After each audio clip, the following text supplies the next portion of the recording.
Hey everyone, this video is the first in a series of videos that I'm going to be doing on creating tournament brackets. And so this video series is intended for tournament directors of any sort, whether you're doing a volleyball tournament or a wrestling tournament or a softball tournament or whatever. I want to talk about some of the things to consider when you're creating your tournament brackets and what's the best way to do that to get the best results from your tournament. And so what this video is going to do, we're going to cover some of the basics about what our objectives are when we create tournament brackets, and then we'll talk about some examples and put them into action by considering the outcomes for 14 brackets and see what we can learn. All right. So let's think about the basics of a tournament bracket, or we'll call them a championship bracket. When you think of champion brackets or tournament brackets, you think of things like the NCAA basketball tournament. You got these big 64-team single-elimination tournaments that look something like that, and that's exactly the type of thing that we're going to talk about. But we're going to talk about what does it mean and what can we learn from these types of brackets. Before we get started though, I just want to mention that this is one way to create a champion, or to determine a championship or champion, by using a single elimination tournament bracket type of approach. But keep in mind that it's not the only way. There are many other types of championship type of approaches. And so even using a bracket type of an approach, you got single, double, even triple elimination type tournaments. Other sports, including volleyball, for example, tends to use a lot of pool play type of things. And so you could have a round robin type competition where every team plays against every other team.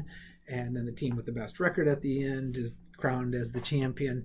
And just remember that the champion is a matter of definition, and each of the methods that ends up being used, you could even do pool play for preliminary stuff and then go to a bracket type thing for finals and things like that. So every approach, champion is a matter of definition, and each of these approaches has its strengths and its weaknesses. I'm not going to talk any value judgment on that, but what I'm going to say is that a bracket type of an approach for a tournament is a very popular approach, and people like it because it's head to head. Hey, you got to beat this team, you got to beat that team, and you beat everybody else. And so that's a very popular approach.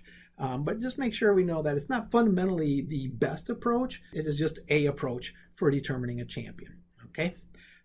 So what are we talking about when we're talking about assessing the quality of the brackets and make best brackets? What are we looking for? In this video, what we're looking for is we're trying to find a way to create brackets that best or most accurately reflect the quality of teams in your tournament. Okay, what we want to make sure is we want to find the best way to get the best team to win, and then but we want a good competition, and so we want the second best team to be runner-up, right?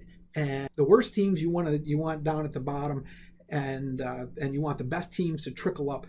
When you give out a third place trophy, you want it to go to the third place team, or the third best team. And so that's the kind of thing that we're looking for when we talk about quality of brackets and effective brackets. That's the kind of thing that we're going to be looking for. So how well does the outcome of the brackets reflect the quality of the teams in your tournament? Okay. So let's think about the basics of a championship bracket creation. And so I'm just going to look at a 4-team tournament here. And so what you do is you have 4 different spots, and the winners go on and go on to the next round, and the winners go on. And this is a single elimination tournament. So once you lose, you're done. Okay. And so the question is where do you enter the teams in here? I'm going to use the teams and give them names 1, 2, 3, and 4. And these are descriptive names. What it means is that 1 is the best team, 2 is the second best team, 3 is the third best team, 4 is the fourth best team. Okay, so that's how we're going to, the notation that we're going to use. So let's think about some fundamental considerations about this bracket. So when we enter the teams in the brackets, when we put them in, they range all the way from a completely random type entry or random draw, or into a seeded draw, and the seeding can be up to perfectly seeded type of a draw.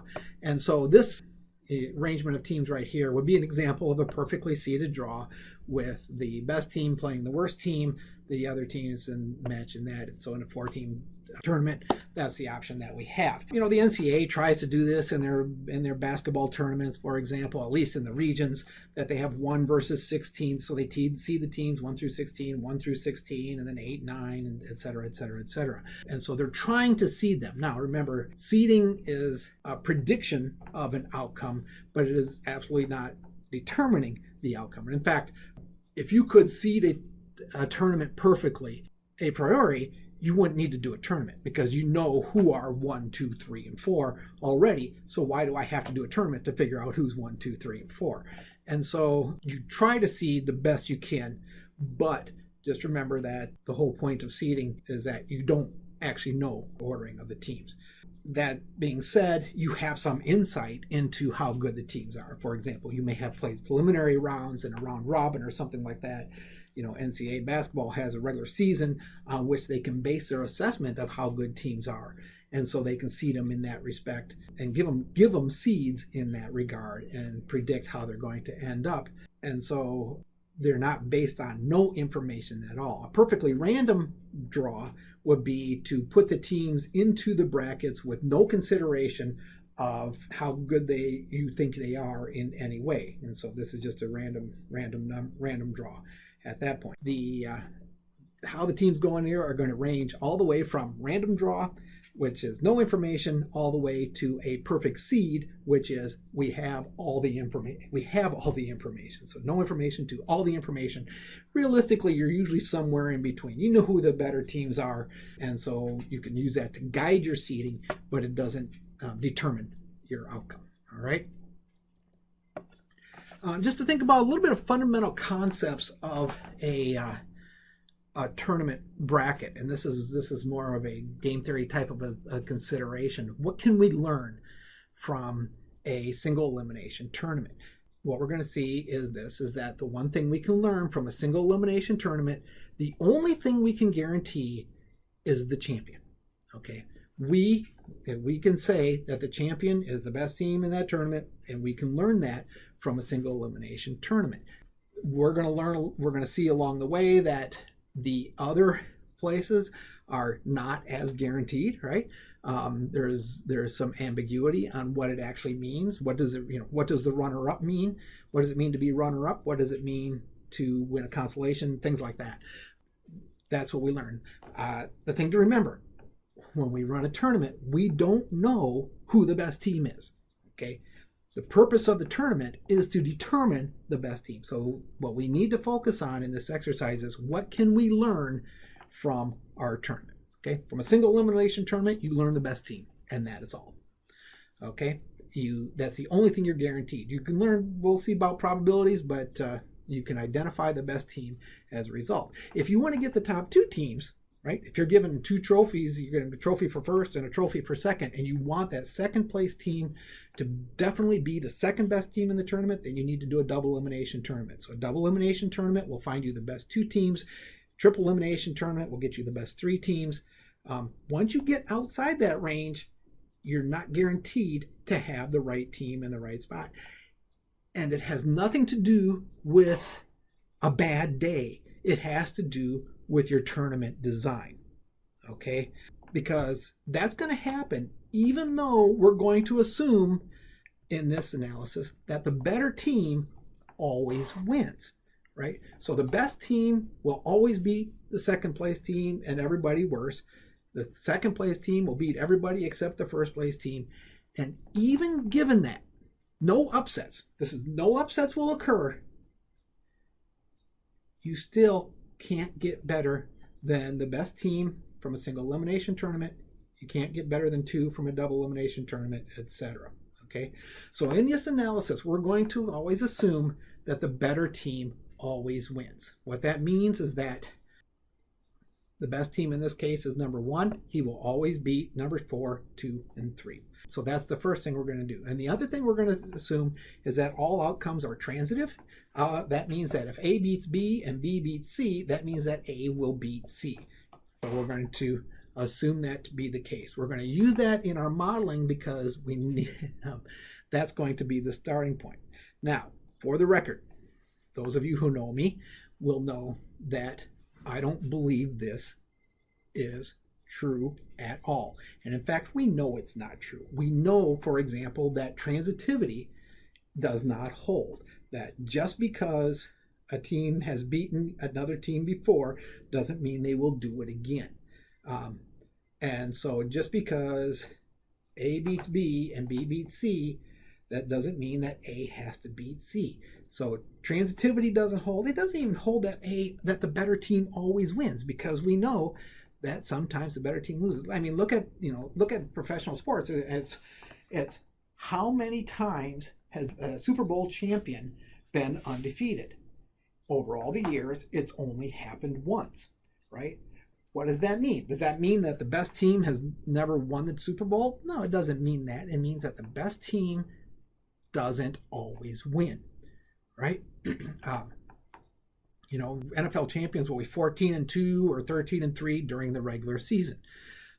So the best NFL teams, even though they are better than everybody else, they still lose on occasion. And you can call it any given Sunday or anything like that. It's just an issue of parity and so on. And so I usually, the way I think about it is, let's suppose we had two teams, and I'm going to use two volleyball teams because volleyball is something I think about more than most other things.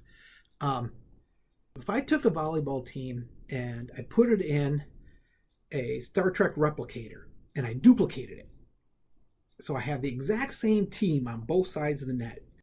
So by definition, they are exactly the same. And they play each other. What's going to happen is one team is going to win. Why did they win? Well, I mean, that was their day. They scored more points than the other team, et cetera, et cetera, et cetera. It's not because they're better, because by definition, the exact same team. They can't be better than the other team because they're the same team. You might say they played better, but that's just an empirical observation. And played better means that they won, right? And so that's just another statement of saying that they win. When I think of what makes a team better, my version of better is the team that is most likely to win given situation. So if I have teams and I replicate those teams and they're on there, the probability that either team wins is 50%. And so since those probabilities are the same, that neither team is better. So to say one team is better than the other just means that it is more likely to win in a matchup. And so that's how I view better. The way I think about it, my favorite quote on this comes from Hukio. It says, "The race is not always to the swift nor the battle to the strong, but that's the way to bet," right? Upsets happen. And we can't deny that. And we know that upsets happen because when two teams get together and they say, "May the better team win," or "May the best team," better team win because I'm using the proper grammar on that. "May the best team win." Why would you have to say that if the best team always wins? We know that the best team doesn't always win. And so, may the best team win? Sure. Okay. Because sometimes the best team can lose. Upsets can happen. In our analysis, there are no upsets. Okay. We don't have any upsets in this analysis at all. We'll always assume that the better team will always win. So one will always beat two in 3 and 4. Okay. Now let's go back to our NCAA tournament bracket. All right. In the NCAA tournament, now you have upsets occur, and where the number 14 seed beats the number 3 seed in the first round. Oh, that's a major upset. In our analysis, what we'd say is that is not an upset. What it is that they were seeded incorrectly. Okay, so go back to our analysis where we talk about the difference between a completely random draw and a perfectly seeded draw. What if a 14 beats a number 3 seed? What it means is that they were not seeded correctly. We can't consider that a perfect seed. Okay, they are only seeded correctly if the lower seeded team always wins. And if a higher seeded team beats a lower seeded team, our interpretation of that would be that they were seeded incorrectly. That's how we would view that from this perspective. I don't believe that because remember, seeds going in, because you don't know the outcome, seeds are predictions of outcomes that will happen. And make no mistake, upsets are perfectly fine within the context of reality, right? Absolutely, it's possible for a 14 seed to beat a 3 team and call that an upset. That's perfectly fine in the world where upsets can occur. But in this analysis, since there are no upsets, we would interpret that the other way. That is incorrect seed as opposed to an upset. All right, so let's talk about 4-team single elimination brackets. Okay, we got 4 teams out here, and we got to figure out what can we learn from a 4-team single elimination competition. And what we learn is going to depend on how those 4 teams are put into the draw, right? So let's think about it. For example, if I put, in fact, there are 3 different ways that I can create a 4-team single elimination tournament. All right. So the perfect seed would be the one where I have 1 versus 4, 2 versus 3 in the second in opposite brackets from each other. But there are other ways that I could do it. I could have 1 versus 2, 1 versus 3, or 1 versus 4. If I'm doing this randomly, all 3 of these draws are equally likely. And so these are my 3 possibilities. Now, this analysis assumes that there is no effect of a home field or anything like that. And so we're pulling these all into a neutral playing area in that respect. And if there is a home field that you need to take into account, then there are a lot more options. So right now we only have 3 options. But if we say, for example, that the top team is the visitor and the bottom team is the home, then we can have these 3 brackets where 1 is the visitor in all of these, and 3 and the bottom brackets are like that. Or we could flip the top and we'd have 3 more, so there's 6, and then keep the bottom bracket the same. Or we could flip the bottom bracket and keep the top bracket the same, which means we'd have 9 options. Or we could flip both of these and make 4 the visitor, 3 the home, 2 the visitor, 1 the home, and so that would give us 12 different options. If you maintain that home field issue into the championship round here, that means that this is visitor and this is home.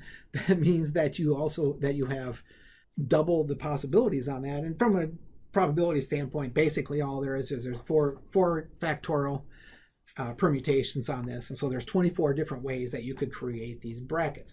But if there's no such thing as a home field advantage or a home field to take into consideration, it doesn't matter whether you're on top or bottom here. Then there's only 3 options that we actually have to worry about. Okay, but all 3 of these options in a random draw are going to be completely likely. So what happens in this is competition. So 1 beats 2, 3 beats 4, 1 beats 3, etc. And you get to here, and you can see in the championship then 1 versus 3, 1 versus 2, 1 versus 2. 1 is going to be the champion of all of these, and that's because, as we said, a single elimination tournament will tell you the best team, and so the best team always wins. Okay, so you're guaranteed to identify the best team in a 4-team single elimination tournament. Now, what about your second place team? Well, we're going to tell you that. So if we want to say that the runner-up, if you're giving trophies for first and second, you're going to give your trophy to the team that loses in the championship. And in that case, what you got is, in these 2 situations, sure enough, the second best team finishes second. But over here, the team that finishes second is the 3rd best team. And then the teams that lose in the first round, we can't distinguish between them since they didn't play. So all we know is that they are not as good as the team that they lost to. And so we're going to put them and group them into the 3 and 4. All right. So to summarize what we actually have here. So by a 4-team single elimination tournament, 100% of the time, the number 1 team wins the championship. 100% of the time, the worst team ends up losing in the first round. And so that's what that means over here. But the real question is what happens for your second place team, the team that finishes runner-up. 2/3 of the time, that is the second best team, but 1/3 of the time, it's actually the 3rd best team. So if you really want to give trophies to the top 2 teams, and you want them to be the best 2 teams, 2/3 of the time, you'll give that second place trophy to the second best team, but 1/3 of the time, it's actually going to go to the 3rd best team, right? And that's going to be a consequence of what you do.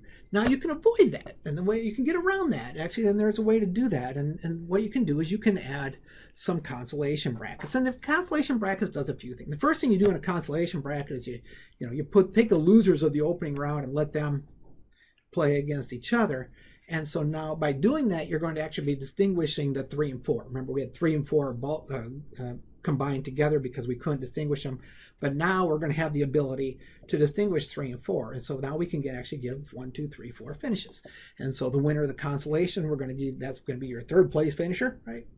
And that's where it comes out. Now, just like before, right, 2/3 of the time, your second best team will finish second.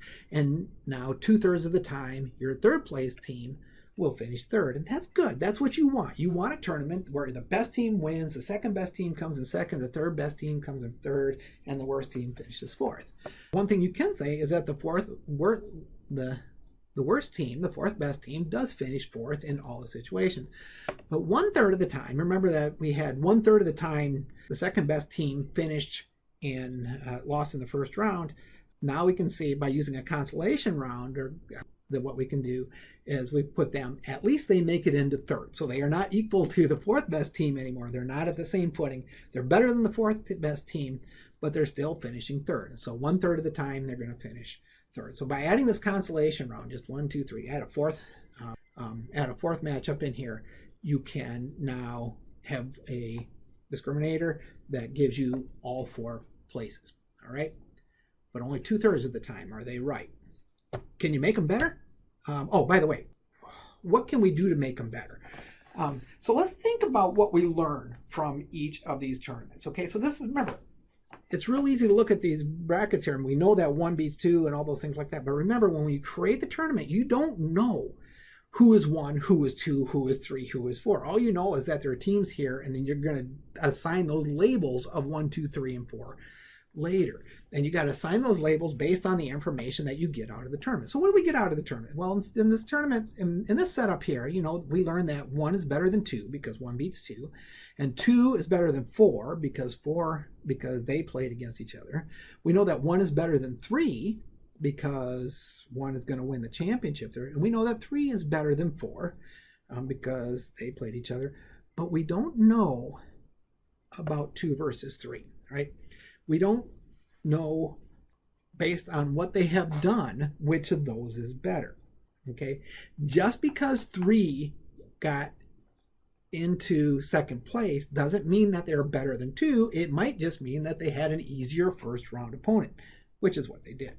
So we don't know that. Now, on the other hand, if you look at this situation here, 1 is better than 3 is better than 4. It's because that's what we learned from them. We learned that 1 is 2 is better than 4. We learned the exact same information in terms of who is better than who. We learned the exact same thing from this setup versus that setup.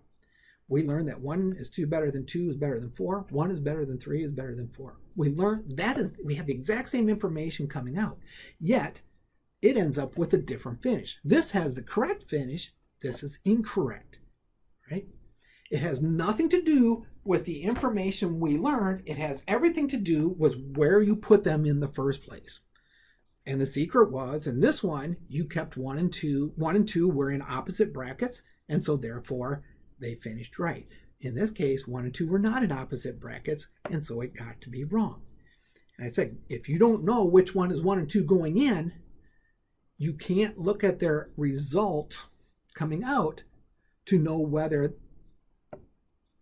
2 is number 2 team or number 3 is the number 2 team, based solely on the result, because the outcome is dependent on how you set it, how it's set up in the first place, and is not dependent on the quality of the teams. The teams are exactly the same, except that it's only a matter of how they're put in there. And so this is an issue of game theory. It's not an issue of anything intrinsic to the teams. It's intrinsic to the tournament, right? Now, a way to get around this, of course, is that if you have enough information to keep 1 and 2 separated, then you can conclude that 1 and 2, that the order is correct. But how do you know that's necessarily the case? And so the way to get her to solve this problem is I'm going to use some language that's out of the wrestling world, and they call it a wrestle-back. All right, so a wrestle-back is the way to handle in a four-person tournament. To do a consolation round with a wrestle-back will get you a true second place if you need to do that. Right, so here's the consideration of it. Right, in this situation, in that situation, notice that we know that that 2 and 3 are between 1 and 4. 2 and 3 are between 1 and 4, but we don't have an actual comparison between 2 and 3. So what we're going to do in a wrestle-back is we're going to add an extra match between 2 and 3. So we take the second and the third finishers, and we just have them compete to find out which one of those is better. Is it this situation or is it that situation? And so after the wrestle-back, now we have established we can add 2 is greater than 3, so that we can distinguish between that middle position between 1 and 4. All right, so we can add that wrestle-back into our consolation. So what is the indicator that you need to do a wrestle-back? And I'm sure there's an official terminology for this, but I said I'm just coming out of the wrestling world where we talk about wrestle-backs all the time. What's the indicator that you need to do a wrestle-back? And the way you do that is what you got to do is you got to look at your consolation winner, right? The one that would be third place, or the winner of the consolation match. And you look to see where they are originally. If the third place winner, consolation winner, lost to the eventual champion, so 1 is the eventual champion, then you need to do a wrestle-back in order to get your true second. Okay, so you can see in this case, so the second best team finished third, but they had lost to the eventual champion. And so now we're going to have the second place team, or the third place team and the second place team compete to figure out which one of them is better. Same thing here. The third place team, or third best team, won the consolation, but they had lost to the eventual champion. And so you need to do a wrestle-back in order to verify whether, or to determine who is better, 2 or 3. Because if you have the consolation winner had lost to the eventual champion in the preliminary round, there is a 50-50 shot that this could be wrong, right? 50-50 shot that your second and third place is correct, because it depends on which of these original situations you had.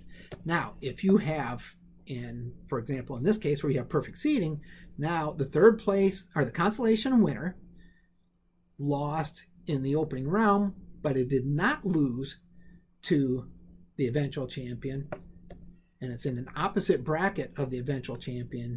Now you don't need to do a wrestle-back.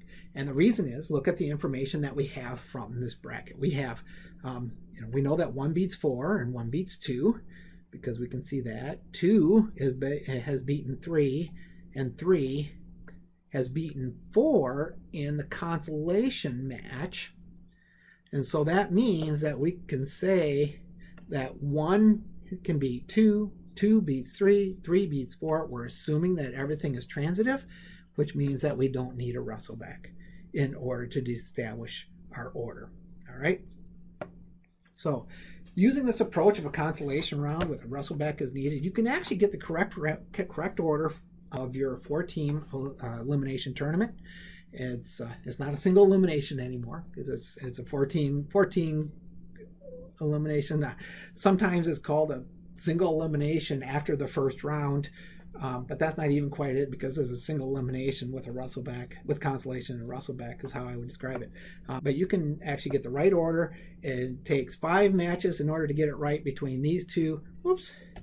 And it takes 4 matches, only 4 matches in here. So that's what you can do. And this is the reason why you see this type of competition a lot. I know Iowa District Wrestling is a wrestler setup, and they want the top two, and the top two go on to state, and so they use a four-team elimination bracket with a consolation round with a wrestle-back if necessary. At least they used to do that. I don't know if they do it anymore. Another approach is just use a double elimination bracket. Now, according to by using a double elimination bracket, we know that we can get the top two teams automatically, and so we're not going to see this out of order in the top two. And in fact, what you're going to see is that there's no out of order at all. And so this is an effective way to get all four teams in the right order. So this is what a double elimination bracket is going to look like. You've got the winner side over here. The winners advance. Losers go through the loser bracket, and so both teams will have one loss, and the loser of this one is going to be the bottom team, and goes on to here. So there's one loss. The loser, so these are two winners with no losses. Now you have a winner here. So the loser of this matchup goes down to here. So these are two one-loss teams, and the winner of that, the loser of that finishes third. The winner of that moves back over here into a championship, back into the championship bracket. In a true double elimination tournament, remember that this team is going to have to beat that one twice. This has one loss. This has no losses. This team is going to have to beat that one twice. And in reality, that's what ends up having to happen. In our analysis here, we're assuming the best team always wins, and that team will have beaten that team somewhere else in the bracket by definition. So we don't have to worry about doing it a second time, and so that team is still going to come out and win. And so that's the way it works in there. But in practice, a true double elimination tournament, the team coming out of the loser's bracket would have to beat the team in the winner's bracket twice in order to eliminate them from the tournament. I have a trivial thing to think about. In order to win a double elimination and carry out a double elimination tournament with four teams, if I have four teams and it's a double elimination tournament, that means that three teams have to lose twice.